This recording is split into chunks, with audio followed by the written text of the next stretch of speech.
morning, ladies and gentlemen. How do you do? I'm your host, Seth Julian, and we're going to look at four distinct circumstances, three of which today are sea changes of major importance, and one is a transitory economic cycle of inflation. Let's talk about them in order. First, we've got the high interest rates that are resulting from the inflation that was largely caused by the pumping in of excess capital into the society to buoy the economy and the citizens suffering from the plague 2 years ago. So that's something that's going to ease and recover. That's a standard economic cycle. We need to be aware of it. It's in the news. It affects our pocketbooks and our portfolios, but it's transitory. These three issues are going to be with us for some time to come, and the point of all of this is to show that there are ways to profit from these circumstances. This, of course, we'll start with this one. This is the Cold War between China and the United States.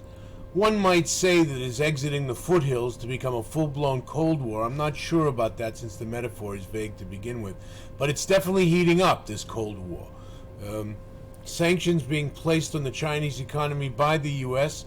are going to bite, and bite hard. The chip-making industry, which is crucial to all manufacturing of every piece of everything we buy today, is going to be restricted in China because the machinery and processes that are used by chip manufacturers are largely dominated by American firms.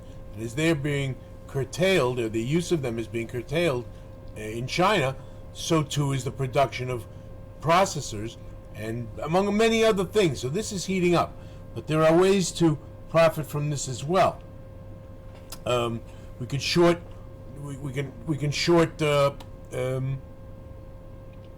Chinese tech. If you take a look at Alibaba or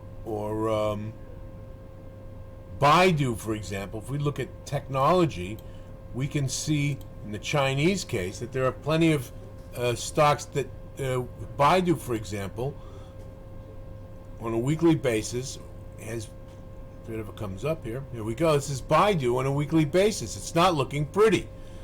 And because the problems that are facing the Chinese Communist Party on their own, the zero COVID tolerance policy, which is a huge disaster, and the fact that they've undergone a drought, which has recorded the lowest levels in the Yangtze River in 4,000 years of recorded hydrological history, is setting them back. And there are reasons and results. Baidu shorting Baidu is one way to engage with that problem.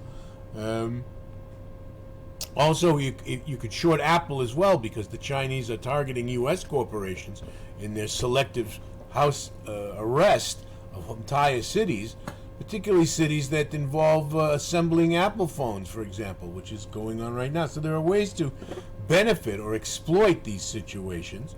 The other situation I want to point out, of course, is the war in Ukraine. And the NATO-Russo war is having effects across the board, certainly not the least of which is natural gas. And we're going to see, we expect to see high rises in natural gas prices come the winter, and so we ourselves are positioning for this rise. This is a daily chart. We think this is likely to go up. Again, if we look on the weekly basis, it's clearly turning up, and on a daily basis, it's the secular trend, at least for the last 2 weeks, is strongly up, and we feel that this is likely to continue. The NATO-Russo war is having horrific effects on the economies of Europe, and so one obvious trade would be in FX, euro dollar, pound dollar.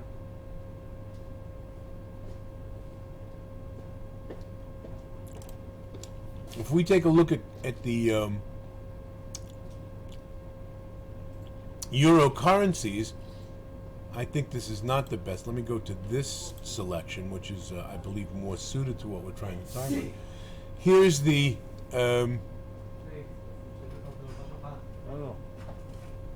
here's the euro dollar, on a weekly. Let's take a look at it daily. It's up a little bit now. It's stabilizing. But the euro dollar has been in a long decline and likely to continue to do so. The pound dollar also, well, it's been fluctuant. Well, that's a 1 hour chart. Let's look at the daily chart.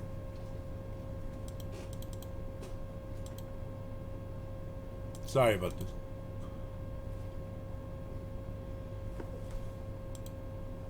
It's been losing value, although it's been regaining a little bit. It's now around the 20, 50-day moving average, but it's miles below the 200-day moving average.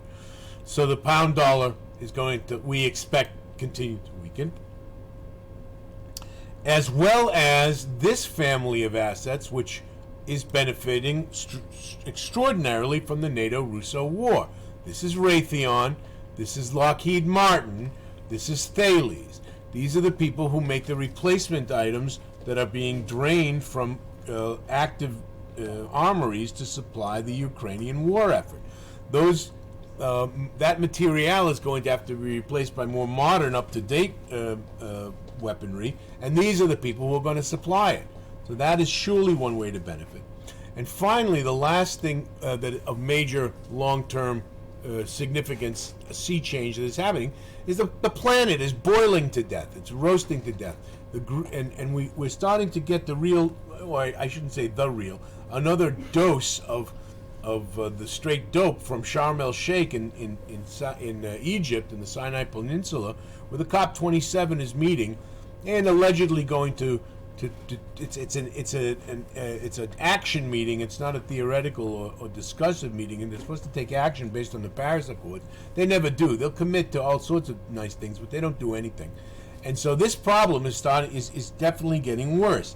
So we have a series of green stocks that are doing well out of this, and that's something we want to look at. First Solar is doing very well. Nordex, the world's global wind power manufacturer, doing extraordinarily well. Buzzi, I believe, is the Italian concrete and aggregates manufacturer, doing extremely well. These guys, along with Heidelberg Cement, are manufacturing composite cement products with a much, much smaller green footprint, and their stock reflects that. The market likes that. And there's a lot to be said for some of these green stocks that know how to manage out of this problem. This is one of our favorites, Électricité de France. EDF is operates the world's largest fleet of nuclear reactors on Earth.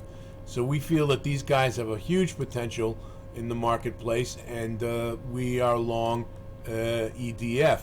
So there's ways to